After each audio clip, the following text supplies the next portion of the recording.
Yeah. Section 4 of NAC defines promissory note. Section 5 of NAC defines bill of exchange. And Section 6 of NAC defines check. Check is nothing but a bill of exchange drawn on a banker. Right? Always bill of exchange drawn on a banker is check. In check always drawee is a banker. That is one who is authorized to make the payment is drawee, that is banker. So same in check also three part is drawer, drawee, payee. Drawer is maker of the bill, that is who is signing the check, that is account holder.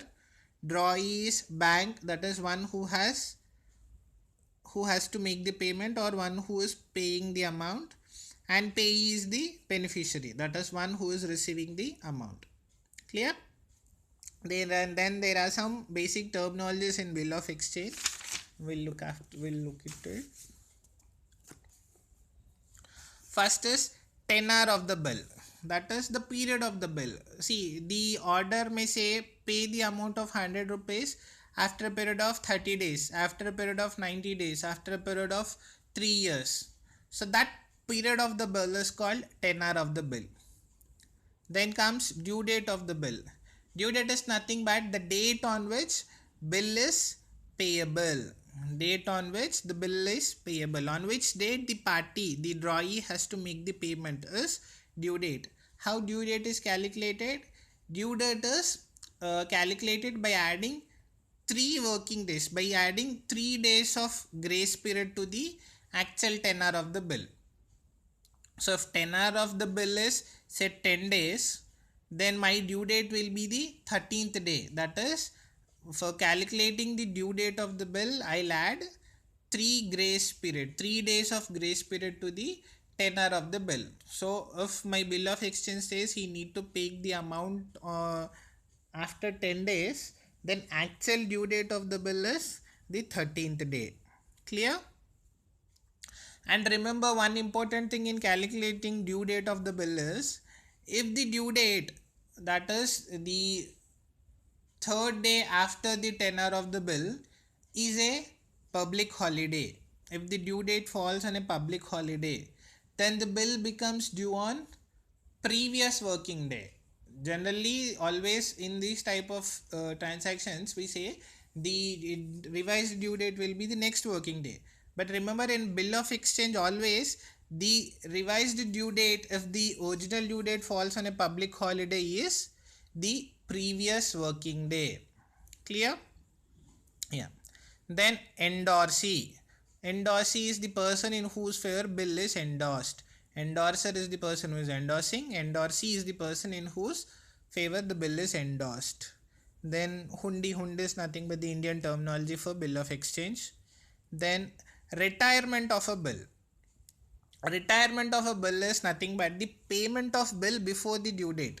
See, the my bill is due on say after 10 days, but the party, the drawee, is making the payment within 3 days.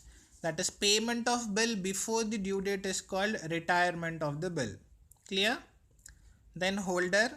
Holder is nothing but the person who is legally entitled to receive the money, that is normally the payee. Holder in due course. Holder in due course is I am endorsing my bill in favor of some third party. So the third party who has derived the title is called holder in due course. Provided, see, if you can say, you can call a person as holder in due course of a bill, provided the following 3. That is, he has obtained the bill for valid consideration. He has become the holder before maturity of the bill. He has no cause to believe that the defect exists in the title from the person whom the bill is transferred. That is, in our example, A has make the bill, B has to pay, A has endorsed it to C.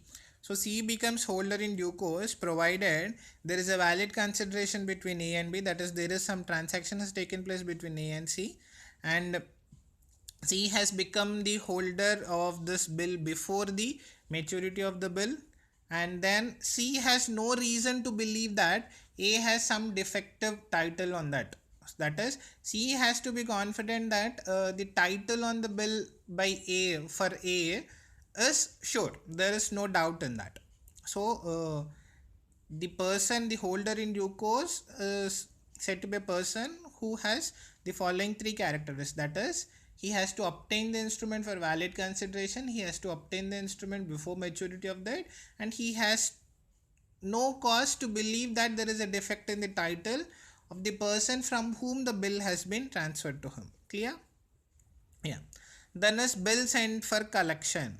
See, on behalf of the holder of the bill, I'll send the bill. Like, uh, I am the holder. Say in the example, A is the holder or C has become the holder. So I have sent the bill. I have sent the bill to my bank. I have discounted the bill with my bank. So the bank has collected the bill on collection, and bank is asking the B to make the payment. So bill sent to bank for collection on behalf of the holder of the bill. Next, honoring of the bill. Honoring of the bill is when the bill amount is paid on the due date. See, when the bill amount is paid on the due date, it is honoring of the bill. Whereas if the bill amount is paid before due date, it is retirement of the bill. Clear? Then dishonor of the bill, that is if the bill amount is not paid on the due date, then it is called dishonor of the bill. Then discounting of the bill. Before the due date, the holder may endorse the bill in favor of his banker and get immediate cash, that is bill discounting with bank. Before due date, the bill is being endorsed in favor of the bank and he is taking the cash.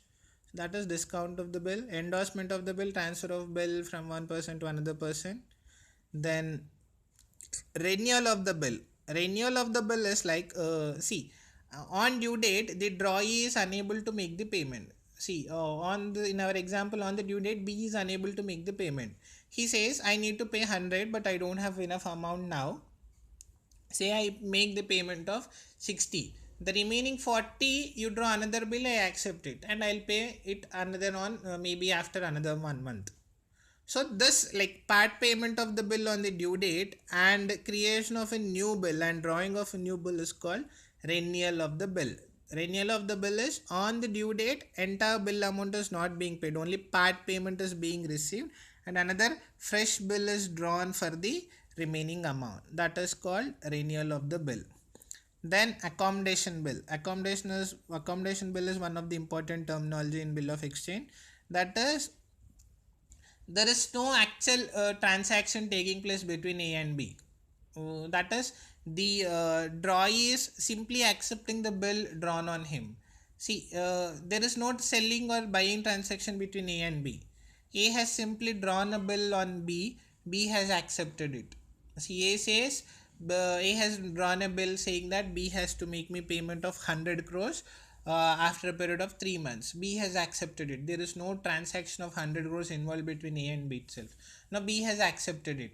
Now A takes this bill which is accepted by B for making payment of 100 crores to his bank.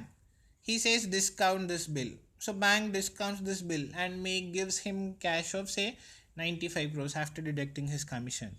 And after 3 months, bank asks B to make the amount of 100 crores. So within this 3 months, A has done business with this 95 crores and has collected some 110 crores. So out of this 110 crores, after 3 months, he makes payment of 100 crores to the bank and he's left with 10 crores of profit. Clear? That is, he has no cash in his hand today, but simply because of a paper which is accepted by B for 100 crores, he has discounted that and he's taken 95 crores from the bank. He's invested in the business and ended up on profits. So this we need to ensure ki while discounting, when we are discounting a bill, we need to ensure it is not a accommodation bill. That is, there is some valid transaction, valid consideration must be existing between the maker of the bill and drawee, right? So accommodation bill is when one party accepts the bill drawn on him by another without any valid consideration. Clear? Then allowance given to the drawee on retirement of the bill is called rebate. That is, what is retirement of the bill? The bill amount is being paid by the drawee before the due date. So when he is making the payment before the due date, I might give some concession, I might give him some discount. That allowance given to the drawee on retirement of the bill is called rebate, right? Then protest and noting. Whenever a bill is dishonor, I need to register this. I need to notarize that dishonor, and I need to what do notary and publish it, so that I can go against the drawee in court of law. So certificate of dishonor, saying that the bill this due on this date has not been paid, so bill has been dishonored. So that certificate of dishonor is called protest, and that protest is to be noted. That is amount, proper charges has to be paid, and it has to be done notarized. That notarized copy, with that notarized copy, I can go against the draw in court of law. Clear? Yeah, that's end of bill of exchange.